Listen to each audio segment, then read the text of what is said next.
Hello guys, வணக்கம். எப்படி இருக்கீங்க? வாங்க இப்போ கனவா மீன் கிரேவி எப்படி செய்யுதுன்னு பார்க்கலாம் வாங்க. நான் ஒரு 1/2 கிலோ கனவா மீன் எடுத்து நல்லா க்ளீன் பண்ணிவிட்டு மஞ்சத்தூள்லாம் போட்டு கழுவி க்ளீன் பண்ணி ஒரு பாத்திரத்தில் வச்சுக்கோங்க. அதுக்கு 1 டீஸ்பூன் கரம் மசாலா தூள் சேர்த்துக்கோங்க. தனி மிளகாத்தூள் 1.5 ஸ்பூன் சேர்த்துக்கோங்க. இஞ்சி பூண்டு பேஸ்ட்டு 1 ஸ்பூன் சேர்த்துக்கோங்க. சால்ட்டு தேவையான அளவு சேர்த்துக்கோங்க. இதெல்லாம் நல்லா பிசைஞ்சு அப்படியே ஒரு 1/2 மணி நேரம் ஊற வச்சுருங்க. இப்போ ஒரு பேன் எடுத்து அடுப்பில் வச்சுக்கோங்க. தேவையான அளவு எண்ணெய் சேர்த்துக்கோங்க. எண்ணெய் நல்லா காயட்டுங்க. 1 டீஸ்பூன் சோம்பு சேர்த்துக்கோங்க.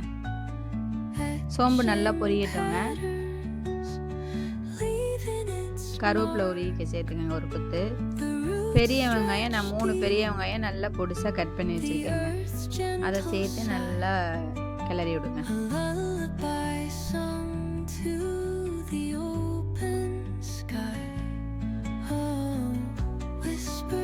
கருவேப்பிலையும் சேர்த்து அதே நல்லா கிளறி விடுங்க.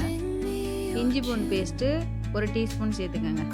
நம்ம ஊற வச்சுருக்கிறதுலையும் சேர்த்துருக்கோம், அதனால் 1 டீஸ்பூன் மட்டும் சேர்த்துக்கோங்க. சேர்த்து நல்லா கிளறி விடுங்க. இப்போ நம்ம ஊற வச்சிருக்க கனவா மீனை அதில் சேர்த்துக்கலாம்.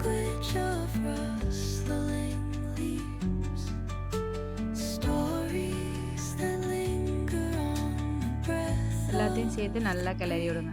மூடி வைக்கிறதா இருந்தாலும் வச்சுக்கோங்க, இல்லை சும்மா வச்சு அப்படியே கிளறி விடணும். கிளறி விடுங்க. நான் மூடி வைக்க மாதிரி கிளறி விட்டுருக்கேன். தண்ணியெல்லாம் எதுவுமே சேர்க்க வேண்டாங்க. இந்த மீன்லேருந்தே தண்ணி நிறைய வந்துடும், தண்ணி விட்டுரும், அதுலேயே நல்லா வெந்துடும். அதனால தண்ணி சேர்க்க வேண்டாம்.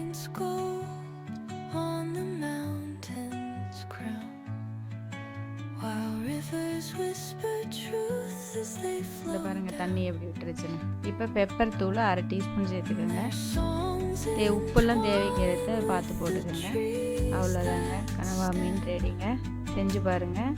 பிடிச்சிருந்தா லைக் பண்ணுங்கள், சப்ஸ்கிரைப் பண்ணுங்கள். கருவேப்பிலை அப்படியே லைட்டாக தூவி விடுங்க.